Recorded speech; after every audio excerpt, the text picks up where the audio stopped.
పెద్దవాళ్ళ విషయంలో ఎలాంటి కేర్ తీసుకుంటారు? వాళ్ళ హెల్త్ విషయంలో ఏదైనా ఇబ్బంది వచ్చిందనుకోండి, మీరు హ్యాండిల్ చేయగలరా? హై ఆల్టిట్యూడ్ యాత్రలో ఒక హై ఆల్టిట్యూడ్ సిక్నెస్ తప్ప, అంటే ఆక్సిజన్ తక్కువ ఉన్న ఒక ప్రాంతానికి వెళ్తున్నాం కాబట్టి ఆ హై ఆల్టిట్యూడ్ సిక్నెస్ తప్ప వేరేటువంటి ఒక సమస్యలు వచ్చేటువంటి అవకాశం లేదు. అందుకే మనం ఏం చేస్తున్నాం, ముందుగానే వీరికి ఒక 3 months ముందే యోగా క్లాసెస్ పెట్టి ఆన్లైన్ అండ్ ఆఫ్లైన్లో వారికి యోగా ట్రైన్ చేస్తూ బ్రీతింగ్ ఎక్సర్సైజెస్, ప్రాణాయామము ఇవన్నీ కూడా చేయిస్తూ వారితో జాగ్రత్తగా వాళ్ళని మనం ఫిజికల్గా మెంటల్గా మనం ఫిట్ చేస్తున్నాం. ఈవెన్ దో అక్కడికి వెళ్ళిన తర్వాత కూడా ఏదైనా సమస్యలు వస్తే మన దగ్గర రెస్క్యూ ఆపరేషన్స్ ఉంటాయి. సో ఆక్సిజన్ సిలిండర్స్తో పాటు మెడికల్ టీమ్ అంతా ఉంటుంది. వారందరూ కూడా కావాల్సినటువంటి ఒక సిచ్యువేషన్ అంతా హ్యాండిల్ చేస్తూ వస్తారు. సో ఎక్కడైనా అవసరమయ్యే ఆక్సిజన్ లెవెల్స్ తగ్గినా, పల్స్ తగ్గినా వారికి వెంటనే మళ్ళీ ఆక్సిజన్ ఇవ్వడము, మెడికేషన్ ఇవ్వడం లాంటివి చేస్తూ వస్తారు.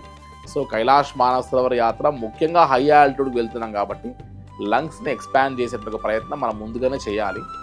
కాస్త ఒక 1 hour మనం డైలీ టైం తీసుకుని మన యొక్క బాడీని కంట్రోల్, ఎన్ని రోజుల ముందు ఈ ప్రాక్టీస్ వాళ్ళతో అట్లీస్ట్ ఒక 3 months ముందు చేస్తే బెటర్. షార్ట్ టైంలో కొంతమంది నెగ్లెక్ట్ చేస్తారు. నెగ్లెక్ట్ చేసిన వాళ్ళు అక్కడ ఆ యొక్క ఫీల్ అనుభవిస్తారు. చాలా వరకు ఈ గ్రూప్లో కూడా 70% పరిక్రమ చేసిన తర్వాత 20-30% ఎవరైతే ఆ యొక్క బ్రీతింగ్ ఎక్సర్సైజెస్, యోగా లాంటివి నెగ్లెక్ట్ చేసి ఎవరైతే చేయరో అటువంటి వారికి అక్కడ కైలాష్ యాత్రలో సమస్య వచ్చే అవకాశం ఉంటుంది. సో దయచేసి కైలాష్ యాత్ర వెళ్ళేటువంటి ఏ యాత్రికులైనా సరే మీ బాడీని ఫిజికల్గా అట్ ద సేమ్ టైం మెంటల్గా మీరు ప్రిపేర్ చేయాలి ఖచ్చితంగా.